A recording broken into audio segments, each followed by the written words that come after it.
Well, good afternoon. And I have to say, whenever Greg calls, I'm there. And how incredibly moving it is to be here. Not many of us in public office are ever witnessing and participating in a memorial to remember people that gave the ultimate sacrifice, that served our communities. It's something that, you know, our great MPP from Carleton, Goldie Gamari, where are you, Goldie? There you are. And my great friend and colleague, Minister Monty McNaughton, and our colleagues don't have a chance to see. So I want to first thank you for inviting us here. The relationship with your association and our government cannot be stronger because we care deeply about your welfare. And I've said many times to Greg,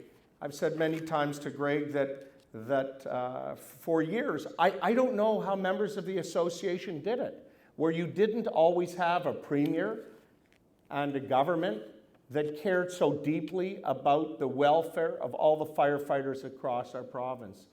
And your association is a tremendous representative. They represent the members so well in speaking with us, and it's a great honor to be here. I have to say, again, when Greg called, and Greg and I speak all the time, it's just wonderful to be here. C'est un grand honneur pour moi d'être ici avec vous aujourd'hui. So I ask a question, how do you do it? How did you have a career? And some people have retired, Chaplain. I don't know that you've retired. You look like you have a lot of tread on your tires and blessings in your pocket. So please God, you should continue to serve us for many years. But as you go through your own life, it marvels me. One of the fascinations that I have had as Solicitor General, traveling the province, is having this enduring respect for what you do. And as the stories go, and Minister McNaughton, and I know it's the same with you, it's hard to drive by a fire hall anywhere in Ontario without the urge to stop. So as my staff of another generation have found out, whenever we're on tour and we drive by, and I can tell you the stories in Thunder Bay, in Sault Ste. Marie, in Ottawa, we were just by the Ottawa Carleton Detention Center. It's a beautiful fire hall. I don't know if any of the members here know that little fire hall down the street from the Ottawa Carleton Detention Center. I've been there. I've stopped the car in Kingston. I've stopped the car in the United Counties of Leeds and Grenville. I've stopped the car last week in Niagara Falls, and I stopped the car in Brantford. Wherever I go, if I see a fire hall, and if I can stop in, I will without an appointment, so I hope that's okay, Mr. President.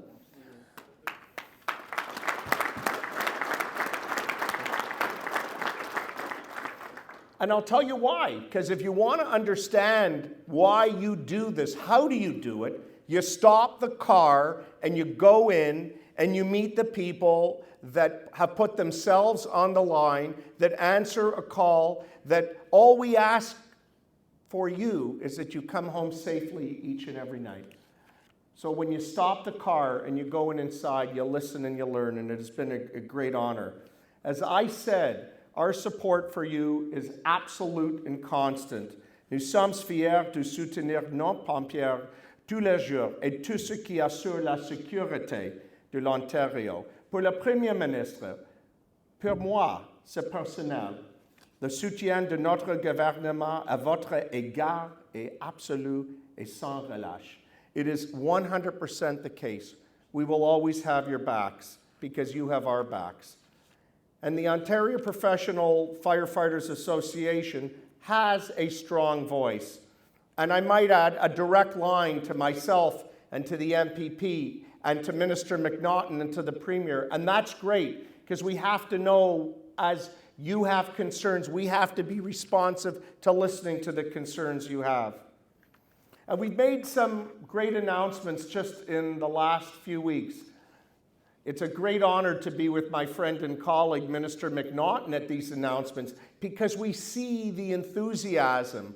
We see the enthusiasm and the positive nature these announcements have made, and I know the Minister will talk more about it.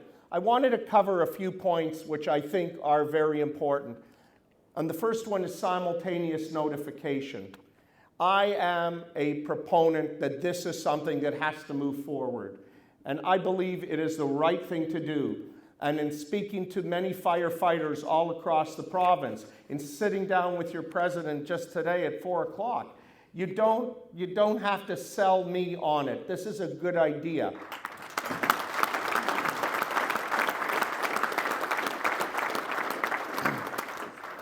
And I'll tell you why. Because seconds count. Last week I was with Chief Matt Pegg in Toronto, and I asked him, I said to him, you know, talk to me about the seconds. Talk to me about the importance of responding to an emergency. What can the seconds mean? And he said it's simple. The seconds can mean somebody lives.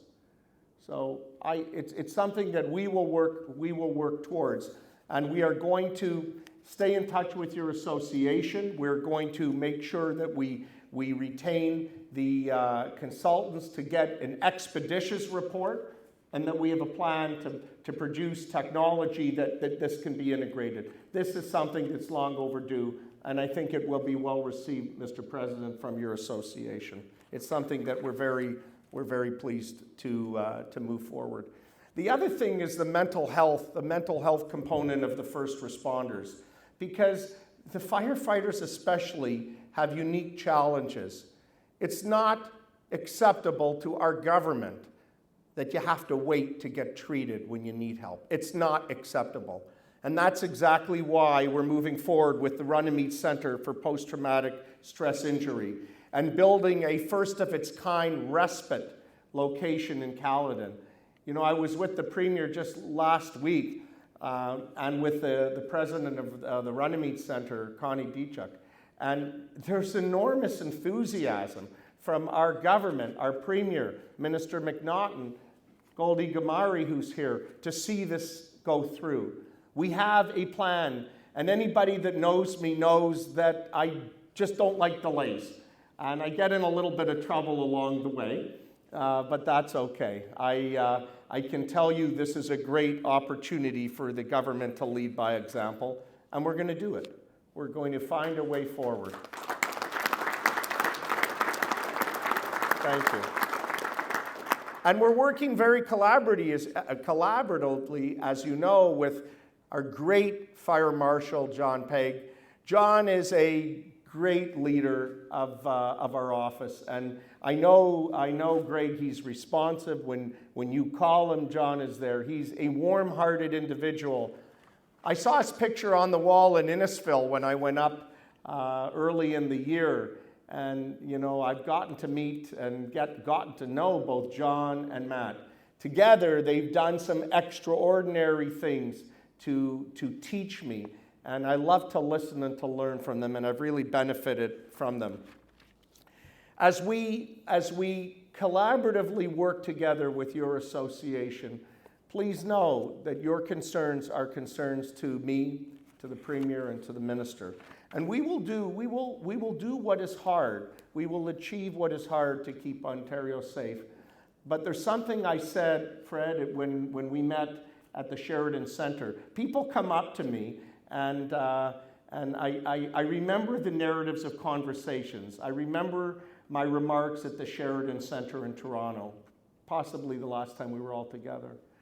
And I said, the greatest thing I've learned as Solicitor General is really how oblivious our citizens are to the work that you do. And I'll tell you why, and I said it there as well. Because we've always believed that no matter what, you will take care of us.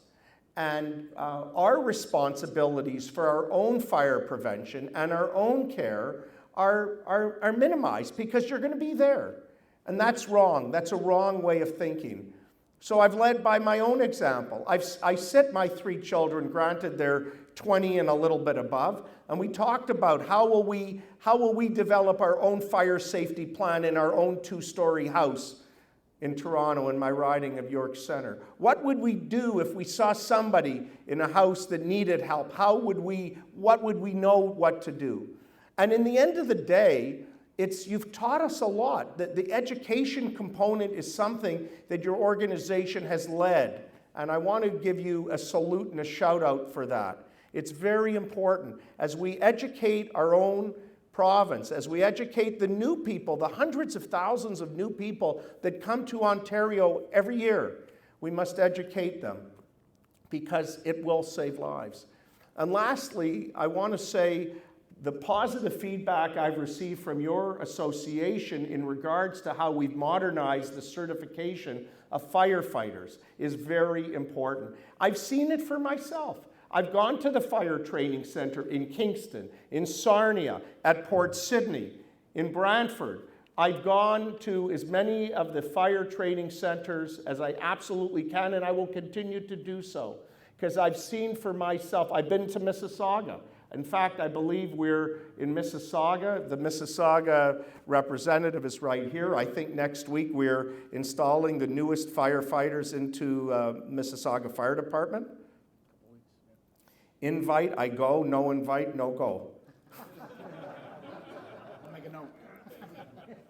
So I see it and I understand it. Ontario is diverse. Your association is diverse. The newest members coming into the association looks like Ontario, and we're really, really proud of that. I have to say there's so many exciting things that our government has worked so collaboratively with your association. But in the end of the day, we have your backs. There is an unshakable, unbreakable, unflinching bond between our government and your association. And wherever you go, please know this, we will go with you. It's an honor to be here. Thank you.